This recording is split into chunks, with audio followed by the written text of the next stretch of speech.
T-Bubba Sports Talk coming to you now. Boom goes the dynamite. Stay tuned for T-Bubba Sports Talk. Welcome to T-Bubba Sports Talk. You need to be watching T-Bubba Sports Talk.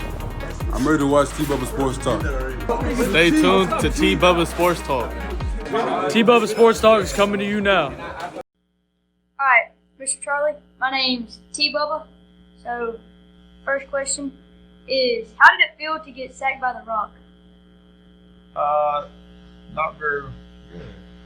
Getting sacked by anyone is hard, but I guess The Rock, he was one of their defensive linemen at UM, and he caught me sleeping, so that was the only way he got me going. What went through your mind when you were guarding Michael Jordan? But I guess I had wanted to get a stop, but that was Michael Jordan. So one thing that I pride myself on is competing, and I do have a picture of me blocking his shot. Ooh. Yeah. So that was my only time, but he did dunk on me as well. So 1 for 1, not bad. If you were to get drafted to the NFL, would you still want to play in the NBA? No. I mean, I was happy having a job.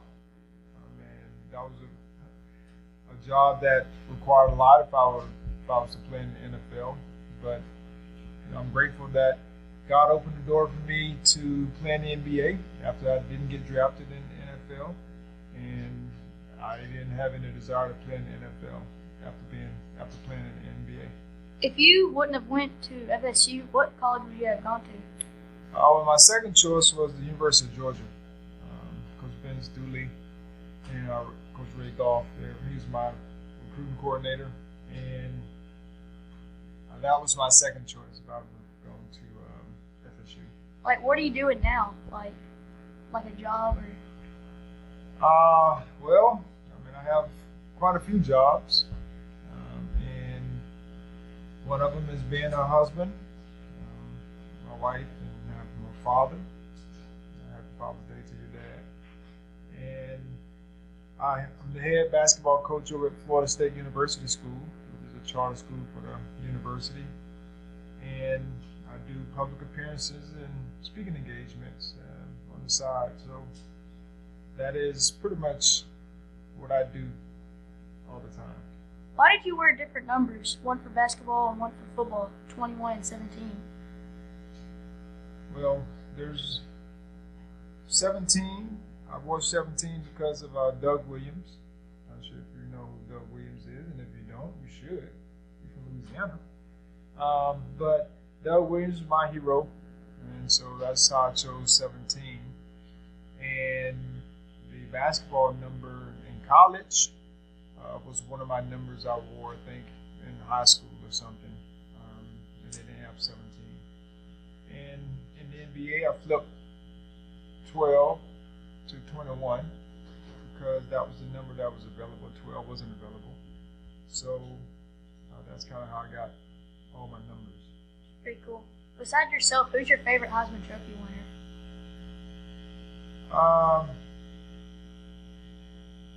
There's quite a few. Talk about Tim Tebow. He's just a great role model.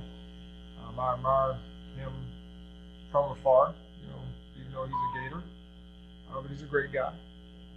And there's, like I said, there's quite a few guys. Mike Rozier, he's a character. He's full of life. If you like being the life of the party, he is that guy. Archie Griffin, who's a really great guy, savvy. So, that's a few from a few different eras. If NIL, like all that was around whenever you played college ball, what would you want to endorse? Well, I probably would have started some form of a foundation or some type of charity to be able to support. So that would have probably been my main focus, is because I did a lot of public service announcement, PSAs for different organizations when I was in college. Worked with a lot of different organizations. Habitat for Humanity was one of the Boys and Girls Club, FCA. So I do a lot of different things, speaking engagements and those types of things for organizations. So I'm sure that would have, times that I did do them, have an opportunity to be paid for them, would have been very similar to what I'm doing today. So it would just give me a head start on being able to help others.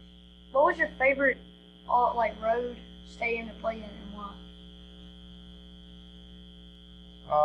Well, one of them would be the Swamp, and the reason is because they're very loud, and we beat them there. So I'm super excited about that deal.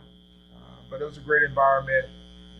You like being in those types of environments. But another tough place to play was Death Valley in Clemson, and we beat them there as well. You played for Greg Popovich, Bobby Bowden, and Pat Riley. What do they all have in common? Well, they won. They're all winners, and they were very good leaders. And different styles, different ways, but they got the message across, and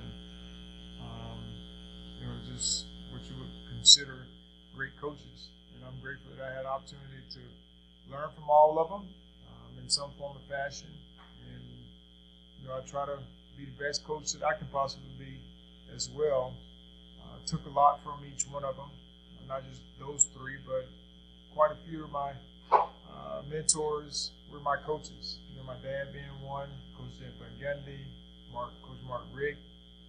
So I had quite a few coaches that I took some of my leadership styles from and learned from as well during my playing days. So this is kind of like a wild card question. Like, you play, or FSU and LSU play each other first game because this coming up college year. So who do you what are your score predictions for it? Well, of course, Florida State's going to win. I don't know what the score is. I really don't know what LSU has as far as what they have coming back. They're in transition, a little transition right now as far as the coaches. The coaches are concerned, being the first year. But I know Coach Kelly, he did a great job at Notre Dame, and I'm sure he'll have more resources to be able to continue to do well at LSU. And so I'm looking forward to a good game. But I can't give you a score prediction because I don't know what LSU has on offense or defense. I know we have, and what we have coming back. But I just like watching competitive games, and hopefully it's a competitive game and we win. So if you could you tell us a little bit about your foundation and how people could donate to it? Well, the foundation, you can go onto our website, which is charlieward.org, and there's a donate button on there for our foundation. But I found that Family Foundation was kind of spun off from, we started a community, we were in a community donor advised fund while during our playing days when I was in the NBA. And that was, we advise our community foundation to give to certain organizations. And so just within the last 2 years, we've established our family foundation. So that's my wife and I established a family foundation. So our daughter, she's raised money, her senior year, she raised some money for an orchestra that she was a part of, along with the I-9 Sports, to be able to help support kids, families who may not be able to afford those opportunities.